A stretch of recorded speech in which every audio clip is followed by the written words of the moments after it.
Pakistan stock data channel में खुशामदीद। उम्मीद है आप खैरियत से होंगे। तो जनाब आज हम आपके लिए लेके आए हैं पावर सेक्टर के कुछ शेयर्स की परफॉर्मेंस पिछले 3 सालों में कैसी रही। आगे बढ़ने से पहले बताते चलें, हम कोई बाय सेल कॉल नहीं देते, सिर्फ फंडामेंटल एनालिसिस करते हैं। फैसला सब ने खुद करना है, क्योंकि मुनाफे में मौज अपनी अपनी और नुकसान में दौड़ अपनी अपनी।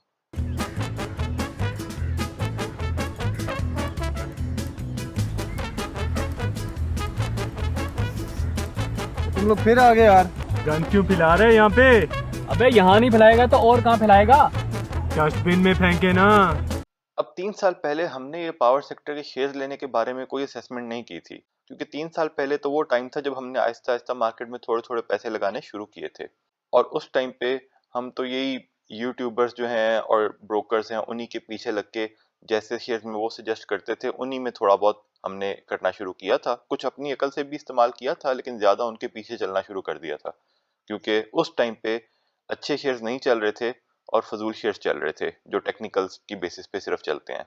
और उसके बाद से हमें 2 साल तक तकरीबन हम लॉसेस में रहे, 2-2.5 साल तक। और आप लोग भी शायद अगर तब से ट्रेड कर रहे हैं, आप लोग खुद बेहतर जानते होंगे कि उसके बाद से आज तक आपको कितना प्रॉफिट हुआ या कितना लॉस हुआ। और पावर सेक्टर के शेयर्स तो अभी भी बहुत ज्यादा ऊपर नहीं गए, मतलब ऊपर गए हैं लेकिन अभी भी उनमें गुंजाइश मौजूद है। अगर लॉन्ग टर्म का उसमें नजरिया रखें या उसमें डिविडेंड का नजरिया रखें या उनके रिसीवेबल्स को देखें जो हुकूमत से उनको मिलने हैं, तो डिविडेंड भी देते रहते हैं। लेकिन फिर भी एक असेसमेंट करते हैं कि अगर किसी ने 3 साल पहले सिर्फ पावर सेक्टर के शेयर्स लिए होते तो उसके साथ आज क्या सलूक हुआ होता। सबसे पहले देखते हैं जी आल्टन एनर्जी। ठीक है, इसमें हमने जो है ना 3 साल पहले की ये हमने डेटा लिया है। 4 नवंबर 20 में उसकी क्या प्राइस थी। अब हमने ये नहीं लिखा कि कौन सा क्वार्टर है कौन सा साल है, लेकिन उसके बाद से उसने कितने डिविडेंड दिए। एक डिविडेंड उसने 18.5 रुपए का दिया, एक डिविडेंड उसने 4 रुपए 70 पैसे का दिया। और ये दोनों मिला के अब आगे हमने आगे लिखा है कि 3 नवंबर को इस शेयर की क्या प्राइस थी, और जो 3 नवंबर की प्राइस है वो प्लस जो उसने डिविडेंड दिया वो कितना बन रहा है। यानी कि हम अज्यूम कर रहे हैं 4 नवंबर को खरीदा अगर, तो 26 का खरीदा, उसके बाद जो डिविडेंड मिला उसको आज की प्राइस पे 3 नवंबर की प्राइस के साथ प्लस किया तो 42 रुपए 77 पैसे बना। और जब टोटल 42 रुपए 77 को जब 26 से माइनस करेंगे तो ये असल में पता लगता है कि हमारी 26 की इन्वेस्टमेंट थी और उससे हमें 16 रुपए 77 पैसे का आज तक मुनाफा हुआ है, और वो मुनाफा 65% बन रहा है। तो ये इसका हिसाब है यहाँ से। यानी कि अगर 3 साल का हिसाब लगा के देखें तो बहुत से शेयर्स तो ऐसे होंगे अभी जो अभी अपनी प्राइस तक भी वापस नहीं पहुंचे। तो आल्टन एनर्जी में अगर किसी ने किया होता इन्वेस्टमेंट और लॉन्ग टर्म का सोच के बीच में बेचा भी ना होता, तो आज वो 3 साल में 65% मुनाफा कमा चुका होता। अब हम देखते हैं जी एंग्रो पावर जेन कादरपुर। इसकी 4 नवंबर को कीमत थी 20 रुपए। उसके बाद ये हमने डिविडेंड का रिकॉर्ड ये पीएसएक्स की साइट से लिया है।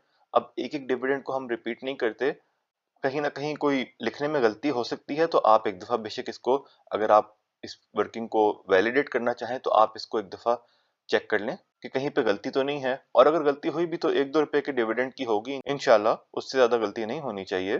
तो आज की प्राइस है इसकी 28 रुपए 60 पैसे। तकरीबन जो है ये 21 रुपए का डिविडेंड इतने अरसे में दे चुके हैं।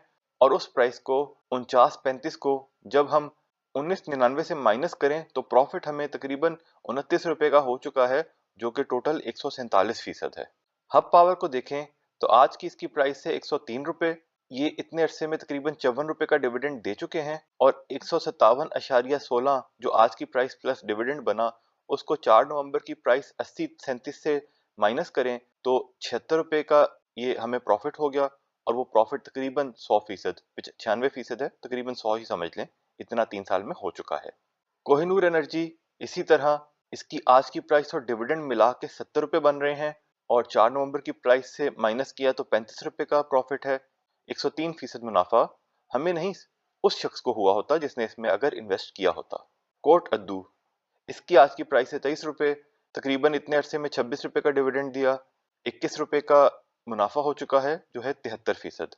लाल पीर पावर, आज की प्राइस 16.55 है, 39 रुपए प्राइस प्लस डिविडेंड हो चुका है, 25 रुपए का प्रॉफिट है, और प्रॉफिट की शरह है तकरीबन 200%। इनका तो थोड़ा सा सरप्राइज डिविडेंड भी आ गया ना 15 रुपए का, उससे भी हो गया, लेकिन हुआ तो है ना। निषाद चुनिया पावर, इनकी जी प्राइस है 24 रुपये 23 पैसे और डिविडेंड मिला के 34 बना, 20-21 रुपए का तकरीबन प्रॉफिट है, 154%। निषाद पावर 2543 प्राइस है, डिविडेंड तकरीबन 13 रुपए का दिया, 17 रुपए का प्रॉफिट और 83% प्रॉफिट की परसेंटेज। उसके बाद पाकचंद पावर 37 रुपए इसकी कीमत है, डिविडेंड तकरीबन 22 रुपए का दिया, 39 का प्रॉफिट और ये भी तकरीबन 200%। SPWL 1821 इसकी प्राइस है, तकरीबन 22 रुपए का डिविडेंड दे दिया है, 25 रुपए प्रॉफिट है और 167%। और अगर ये सोच लें कि किसी ने, जाहिर बात है समझ नहीं आती कभी कौन सा शेयर ऊपर जा रहा है कौन सा शेयर नीचे आ रहा है, अगर किसी ने तमाम पावर सेक्टर की अच्छी कंपनीज में बराबर बराबर इन्वेस्टमेंट की होती तो आज उसका प्रॉफिट होता 128% 3 साल में, यानी उसके 100 रुपए 228 रुपए बन चुके होते। अब हम देखेंगे जी, हमने 2022 के रमजान में तकरीबन अप्रैल का महीना था, हमने डिविडेंड बेस्ड शेयर्स का एनालिसिस किया था और वहां पे हमने कुछ पावर सेक्टर के शेयर्स को भी आइडेंटिफाई किया था। तो अब ये देखते हैं कि अगर अप्रैल 2022 में पावर सेक्टर के शेयर्स खरीदे गए होते तकरीबन 1.5 साल पहले, तो फिर आज क्या स्टेटस होता। उसमें हमने EPQL का किया था, तो उस तारीख के बाद हमने वो पुराने डिविडेंड निकाल दिए हैं कि उस तारीख के बाद इसने कितने और डिविडेंड दिए। तो उस हिसाब से देखें, क्योंकि आप फॉर्मूला तो समझ गए हैं, हम सिर्फ ये बताते हैं कि प्रॉफिट परसेंटेज कितनी हुई। तो जनाब अप्रैल 22 के बाद जो EPQL ने डिविडेंड दिया उसको आज की प्राइस से मिलाएं तो बने 40 रुपए और इसको अप्रैल 22 की जो हमारी वीडियो की प्राइस थी उससे माइनस करें तो 13 रुपए का प्रॉफिट बन रहा है 50%। हब पावर की आज की प्राइस में डिविडेंड मिलाएं तो 138 रुपए बन रहे हैं, 66 रुपए का प्रॉफिट है और 93%। कोहिनूर एनर्जी की आज की प्राइस में डिविडेंड मिलाएं तो 44 रुपए बन रहे हैं, 4 रुपए का प्रॉफिट है और 11%।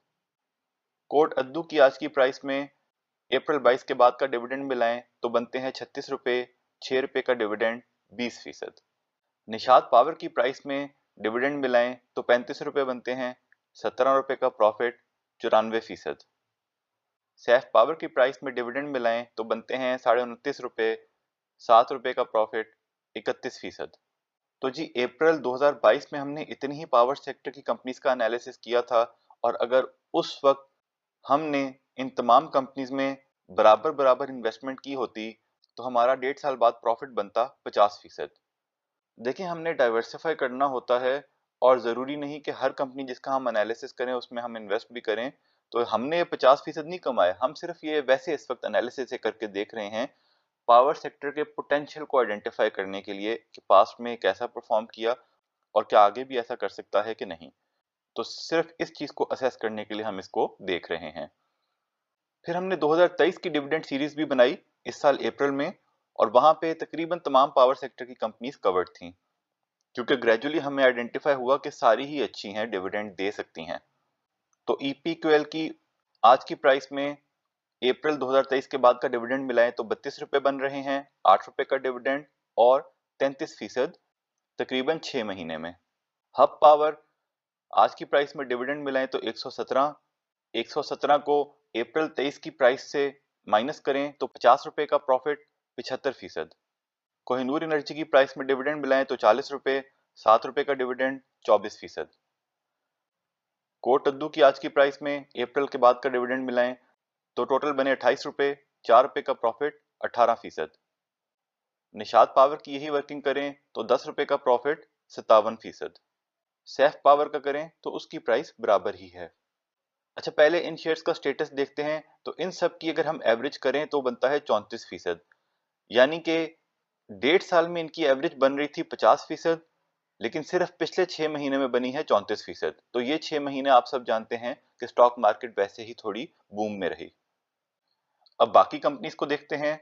आल्टन एनर्जी की प्राइस में अगर डिविडेंड शामिल करें तो 7 रुपए का प्रॉफिट बना 40%।